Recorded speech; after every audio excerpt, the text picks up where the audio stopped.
Bienvenue dans mon podcast quotidien de science-fiction, où chaque jour je vous emmène dans des mondes extraordinaires, où nous explorerons des œuvres littéraires, racontant des histoires fascinantes qui ont été écrites tout au long de notre histoire.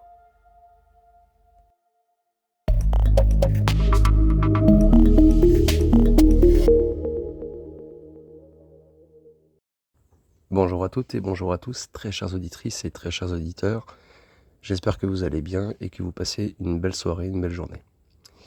Aujourd'hui, on va parler de transhumanisme dans la SF, on va survoler un peu ce sujet, je pense que ça mérite encore plus de détails, mais on va commencer par aborder quelques-unes des œuvres en fait, qui m'ont vraiment le plus passionné, et après, si besoin, on rentrera un peu plus dans le détail dans d'autres épisodes. Donc le transhumanisme, c'est un sujet qui est extrêmement complexe aussi, et dans la SF, en fait, ça représente une exploration qui est fascinante en fait, et complexe de la manière en fait, la technologie peut être utilisée en fait, pour transcender les limites humaines. Et cette idée, en fait, elle s'inscrit dans un désir profond en fait, de dépasser nos contraintes biologiques, intellectuelles et même mortelles à travers l'avancement technologique. Et il y a deux œuvres en fait, majeures qui illustrent parfaitement cette thématique que je vous ai choisie. Et si vous ne connaissez pas ces deux œuvres, je vous invite à les regarder le plus vite possible. Voilà. Donc Ghost in the Shell et Altered Carbon, qui sont vraiment, selon moi, incroyables. Et on va essayer d'en parler un petit peu tous ensemble. Tous ensemble, on va essayer je vais essayer de vous expliquer un petit peu, selon moi, ce que le transhumanisme en fait, a comme lien par rapport à ces deux œuvres. Donc on va commencer par décrire un petit peu ce qu'est Ghost in the Shell. C'est un manga en fait, qui est devenu une franchise multimédia en fait, qui comprenait en fait, des films d'animation, des séries télé, des jeux vidéo. Et l'histoire, en fait, se déroule dans un futur proche où la cybernétisation, en fait, du corps humain est devenue monnaie courante. Et cette œuvre, en fait, elle explore la question de l'identité et de la conscience dans un monde où l'esprit humain peut être numérisé, stocké, transféré dans d'autres corps ou dans d'autres machines. Et le personnage principal, en fait, le major Motoko Kotsunagi, est un cyborg, en fait, dont le corps est entièrement, en fait, artificiel et qui abrite un esprit humain. Et donc ça pose des questions en fait, qui sont profondes sur la nature de l'humanité, l'individualité et l'existence elle-même dans un âge où les frontières en fait, entre l'homme et la machine s'estompent.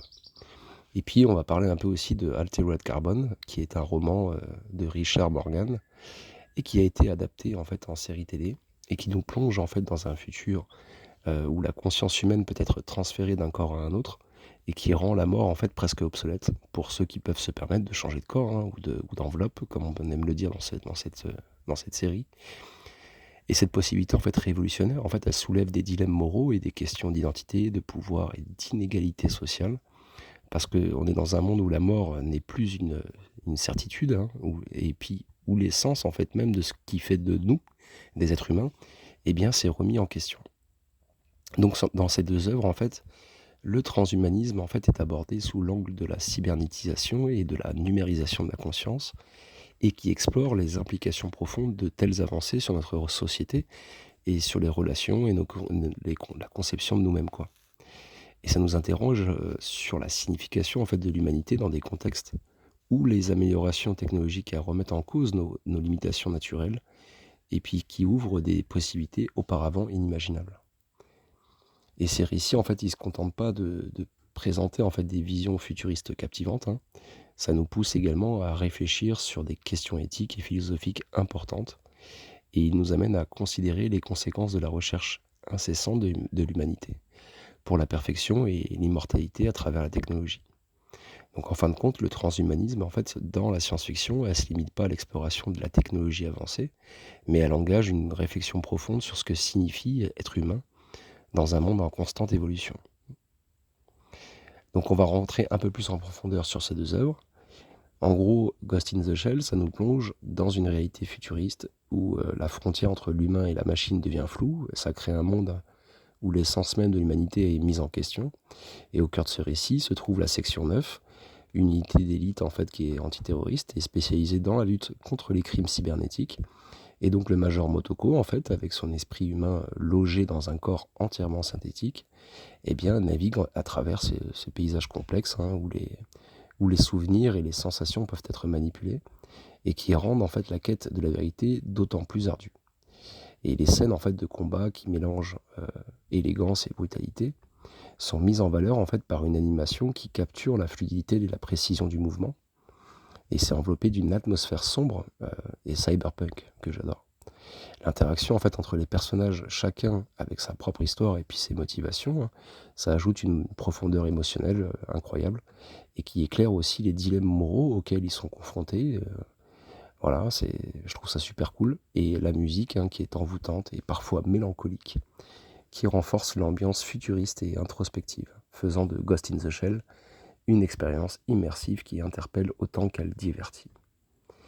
Altered Carbon, alors ça nous transporte par contre dans un monde, dans un univers en fait où la mort n'est plus qu'une fin, mais plutôt une simple interruption en fait avec un nouveau début.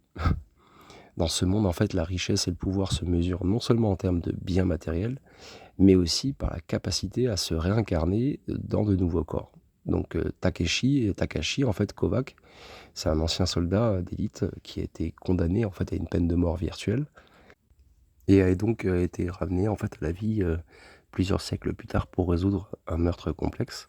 Et ce faisant, en fait, il est immergé dans un monde de luxure, de corruption et de trahison, où l'humanité en fait a payé le prix de l'immortalité, hein, par une perte de son essence.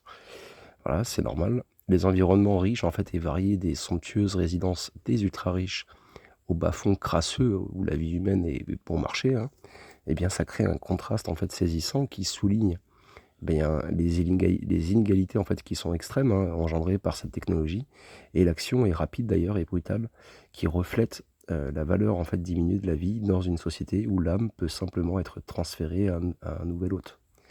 Donc vous voyez, c'est cool parce que l'intrigue en fait ça se tisse autour de secrets anciens, de loyauté changeante et d'une quête de rédemption, et qui offre une réflexion profonde sur l'identité, l'amour et le désir de justice dans un monde en fait où tout peut être acheté ou vendu.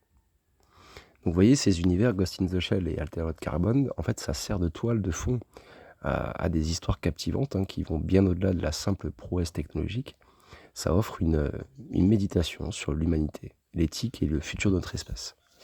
Ça nous invite, spectateur en fait à envisager en fait non seulement ce que la technologie peut faire pour nous, mais aussi ce qu'elle fait de nous, dans une quête sans fin, hein, pour comprendre ce que signifie réellement être un humain.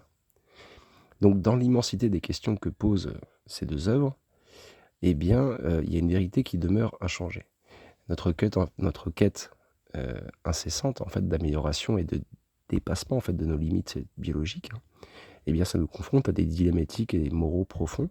Et ces œuvres en fait par leur richesse narrative et visuelle, elles se contentent pas de peindre des futurs dystopiques ou utopiques, hein. Ça nous invite plutôt à une introspection sur notre condition humaine et sur ce qui nous définit en fait réellement, lorsque tout le reste peut être modifié, copié, supprimé, cloudé, voilà quoi. Donc je peux vous donner deux anecdotes, une par exemple sur Ghost in the Shell. Est-ce que vous saviez par exemple que le réalisateur du film de 1995, donc Mamoru Oshii, il a intégré en fait un Basset Hound, donc sa race de chien préférée en fait dans le film. Et ce chien en fait il apparaît lors d'une scène contemplative en fait, qui ajoute une touche quoi personnelle dans un monde où la distinction entre l'organique et l'artificiel est souvent floue en fait. Et dans Altered Carbon, en fait, l'auteur du roman, Richard Morgan, en fait, il a été fortement influencé par sa propre expérience en fait de l'enseignement de l'anglais au Japon et puis en Espagne. Et les thèmes de déracinement culturel en fait, hein, d'isolement ou de recherche d'identité dans Altered Carbon, elles trouvent en fait en partie leur origine en fait dans ces années, hein, d'expatriation qui enrichissent le récit d'une dimension personnelle et universelle. Voilà. Donc ces deux œuvres en fait elles nous confrontent à l'ultime question bien sûr dans notre course vers le progrès quoi. Risquons-nous vraiment de perdre ce qui fait de nous des êtres humains? Ghost in the Shell et Altered Carbon, en fait, elles se prétendent pas d'offrir des réponses simples, hein, ça c'est sûr. Au contraire, ça nous encourage à embrasser en fait la complexité de ces enjeux et à réfléchir aussi sur notre propre humanité et sur le futur que nous souhaitons créer. Voilà, donc ça se dresse en fait comme des phares, hein, ces deux œuvres dans l'océan de la science-fiction. Ça illumine les profondeurs de notre être et les sombres recoins de nos aspirations. Et ça nous rappelle que même face en fait à l'immensité de l'univers et à la puissance de la technologie, c'est dans la quête de notre essence que réside notre plus grande aventure. Voilà. Donc j'espère que ça vous a plu ce petit article sur le transhumanisme. J'ai trouvé ça intéressant, il y a pas mal de choses sur lesquelles on pourrait, bien sûr, détailler et puis d'autres œuvres. Mais j'ai d'autres sujets, aussi à vous proposer, donc vous allez voir, on y reviendra peut-être certainement plus tard. En tout cas, prenez soin de vous, n'hésitez pas à vous abonner s'il vous plaît, ça donnera de la visibilité, c'est super important pour moi. J'espère ne pas vous avoir, trop dérangé avec le son, ça s'est un peu amélioré le temps chez moi. Donc je vous remercie de votre compréhension et passez une très belle soirée, une belle journée.